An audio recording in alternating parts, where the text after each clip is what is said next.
Ini memang sebenarnya satu kesalahan yang memang mana-mana negara mengalami masalah yang sama. Dari sejarah Islam kalau kita lihat, memang Arak ini, Nabi Muhammad SAW pun menghadapi masalah yang sama. Sebab orang Arab ni lagi teruk daripada orang-orang Melayu dari segi orang-orang bukan masuk orang bukan Islam dari segi ketagih pada Arak. Sebab itu kalau kita lihat dalam Quran, pengharaman Arak ini terpaksa diharamkan secara berperingkat. Dalam bahasa Arab secara tadarruj, secara gradual. Mula-mula dikatakan arak dengan tu ada kebaikan, ada keburukan dia. Lepas tu tak boleh semayang ketika mabuk. Lepas tu yang akhir pun, innamal khamru wal maisru wal azlamu wal rijsun min amali syaitan fajtanibu la'allakum tuflihun. Okey, ayat itu sebagai final. Tak betul tu, ayat tak betul tu. Innamal khamru wal maisru wal ansabu wal azlamu rijsun min amali syaitan fajtanibu la'allakum tuflihun. Tak apa, kita kalau salah kita betulkan. Jangan panjang pas salah pun tetap tak nak mengaku. Dah salah. Menteri dah salah RM RM1,000. Itu pun nak bela juga. Kata ini kluster nasib ini tak, yang penting tak ada kluster Hairudin. Jangan dok mengarutlah Sepang. Cakap betul. Tak, ini saya cakap betul lah. Orang PAS ini tak mengaku. Sebenarnya apabila menteri dah salah, janganlah bela Harakat Daily. Yang dikatakan Harakat Delete itu pun bela juga. Sebab itulah saya kesianlah kepada Barisan Nasional yang berkawan dengan PAS. Kami dah lama dah tinggalkan PAS. Kami tahu tentang PAS ni. Kamu lah, jangan rasa lah. Low class punya MP Sepang. So, anyway, congratulations kepada ni lah, Pakatan Nasional kerana bersama dengan PAS. So, selamatlah Lalu sakit hati dengan PAS.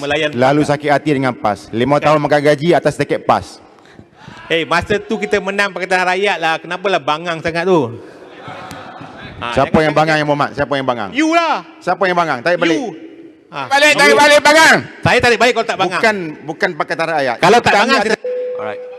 Yang Berhormat Sepang, sila teruskan mengenai isu yang berkenaan. Sepang bertanding atas tiket PAS. Kena ingat tu. Saya bertanding atas tiket PAS tapi saya menang atas Pakatan Rakyat. Oh, teruk. Low class. Tak apalah, kalau saya low class, you no class. Sepang. Jangan lawan dengan saya lah, please lah. You tak ada standard Apalah lawan. nak masuk air. Sepang, isu yang berkenaan. Ni kau yang mengaku Tuhan dulu ni.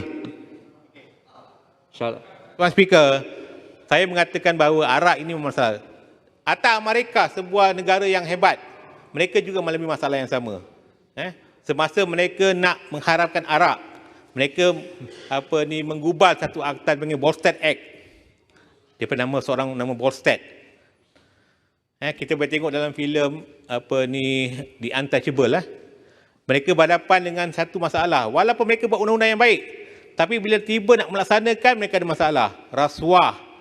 Mereka, sebagai contoh, Al Capone menguasai pasaran arak secara gelap. Ini sejarah. Jadi sebab itu, saya faham macam mana arak ini memang masalah kepada banyak negara. Sebab itulah apabila negara yang besar seperti Amerika pun menghadapi masalah untuk memerangi masalah dadah ini. Sebab itu baru-baru ini apabila ada di sana cuba mereka nak mengharapkan rokok, rakyat sana pun berkata, tak ingat ke macam mana kita dulu ada masalah dengan arak. Jadi saya nak mengatakan bahawa saya memang menyokong sebarang undang-undang untuk memastikan pemandu yang mabuk ini dikenakan hukuman yang berat. Jadi saya rasa kali ini lebih baiklah sebab menteri paling kurang sebelum ini berkata kalau mabuk naik Grab. Tapi sekarang nampaknya menteri dah berubah, sanggup bawa undang-undang ini. Saya mengucapkan tahniah lah pada menteri. Dan saya ingin mengatakan juga yang berhormat bahawa walaupun kita ada undang-undang yang hebat, kita ada undang-undang yang mungkin mengenakan hukuman yang keras, tapi saya nak katakan bahawa undang-undang saja tidak mencukupi. Kalau sekiranya dari segi pelaksanaan ada dua darjat. We can have a good law, tapi kalau pelaksanaannya dicemari oleh diskriminasi, dicemari oleh berat sebelah, kita akan menyaksikan bagaimana rakyat tidak akan menghormati undang-undang yang kita buat itu. Sebab itulah saya nak mengatakan, walaupun kita ada undang-undang. Yang Berhormat Sepang, saya tanya satu soalan. Okay. Apa pandangan Yang Berhormat berkenaan dengan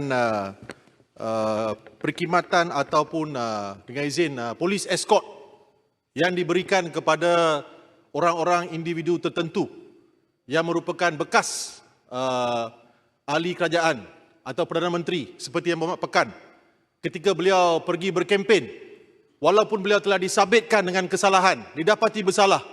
Bukankah ini adalah sesuatu yang menimbulkan tanda tanya? Kenapa beliau diberi polis escort dengan izin? Boleh Muhammad ulas tentang perkara ini? Okey, terima kasih kepada sahabat saya daripada Jelutong. Jelutong, walaupun saya boleh merasakan betapa marahnya Jelutong, tapi Jelutong saya terpaksa berbeza pendapat di sini. Saya rasa dari segi hak itu kita tak boleh pertikaikan. Mereka ada hak, dia ada hak. Saya cakap, saya kalau benda yang betul saya cakap saya betul. Memang dia ada hak. Cumanya sama ada hak itu kita boleh terima itu satu hal lain, tapi dia ada hak. Itu memang dibenarkan oleh undang-undang. Jadi saya merasakan bahawa apa yang dilakukan itu, walaupun mungkin kita tidak setuju, tapi kita tak boleh mengatakan dia tidak berhak. Jadi saya dari segi itu saya mengatakan bahawa tentang dia nak gunakan itu kita tidak boleh pertikaikan. Tapi saya nak mengatakan bahawa yang kita marah bukan berkaitan dengan dia guna escort itu. Yang kita agak marah kerana rakyat boleh terima dan panggil dia bosku. Sedangkan kata seperti mana kata Langkawi, dia ni telah disabitkan bersalah.